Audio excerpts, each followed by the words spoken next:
Welcome back to Hannity and Colmes. The Vast Right-Wing Conspiracies Dossier on Hillary Clinton is a new book that claims New York Senator and presidential hopeful Hillary Clinton has been stuffing her war chest full of foreign dollars. The explosive new book also claims that scores of dollars have been pouring in from questionable sources, including from communists and terrorists.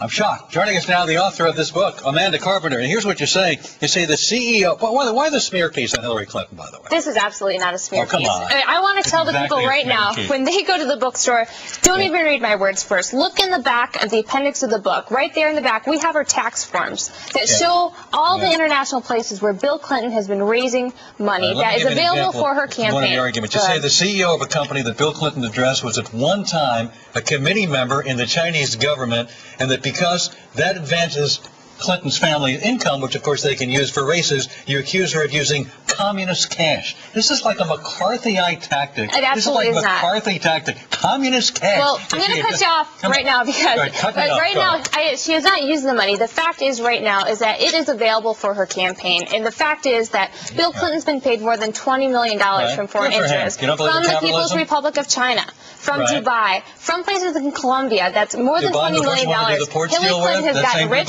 from foreign money and corporations, knowing this, knowing it's available for her campaign, knowing that I asked her personally on Capitol Hill in my work for Human Events if she would use her personal money. She dismissed it. She won't deny it. It's available. She can't be trusted to protect U.S. interests. Let me ask you this also. You have 8 pages of an indictment of David Rosen, who is Hillary's campaign finance director, but how many pages do you devote to the fact that he was cleared of all charges in 2005? How many pages of that did you have? The reason that I included all the information because it tells the story of the 2000 gala that she used. Did you mention he was cleared of all charges? Oh, it's in the back. She got in the back of the book. She paid the money, $35,000 fine to the FAC. But he was cleared. You don't mention that up front. You have 8 pages of indictment, because it tells the story. He was cleared of all charges. I want people to know the facts. It tells the story. The facts are he was cleared of all charges. Why do you leave that out?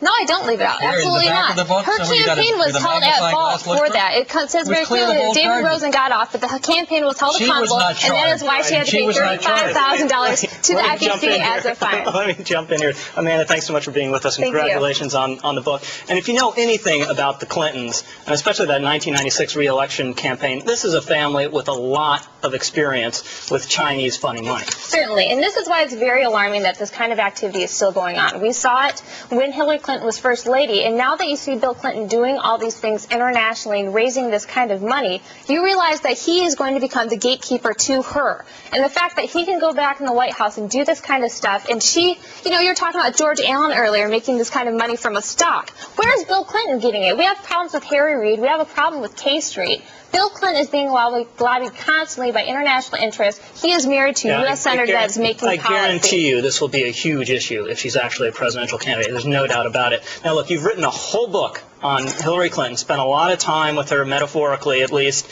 Were you able to determine her position on Iraq? She doesn't have one. Okay. That's the fact right now. One of the things I think is very interesting is that in 2003, well, first we all know that she voted to authorize the president to go to the war. She actually said Saddam Hussein had given aid and comfort to members of al-Qaeda in her speech to go to the war that was on the Senate floor. This is in congressional record. I put that for you in the dossier. I thought that was a Bush lie.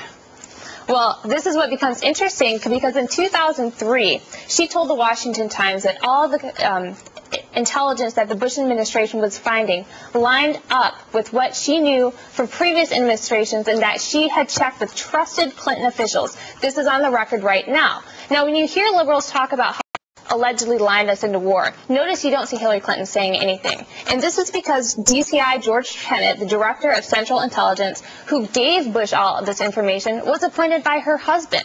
She supported this man. And this is a major problem for her, and I think we need to hold her accountable for it. Well, originally, both Bill and Hillary, they're pretty restrained in their rhetoric on the war, but now that they've seen the drift of events and seen where the rest of the party is going, now they're beginning to radicalize their rhetoric too. I think the biggest problem she'll have as a politician, and I think she's a pretty smart and canny politician, is just that everything she does seems so calculated. Right, and I say one of her biggest problems when I talk about this on radio and things like that is the candid candidate. You know, we kind of saw this George Allen, and I really know from covering her on Capitol Hill that she can't speak off message. When you ask her one-on-one, every answer you get is, I don't know, I haven't looked into it. It's because she has to check with her messaging. So, you know, I think the media just, if they do their job, they're really aggressive. you know, it would make for a very interesting run because she can't communicate. You know, we should hold freely. accountable the people who got us into the war. That's who should be held accountable. George Tenet, appointed by Hillary Clinton, you voted for it, in terms right, of Alan? Are you gonna hold calculating, her I got two accountable? words for you, Karl Rove. Anyway, thank you very much for being with us. Thank you. Coming up, you've seen this 9/11 conspiracy.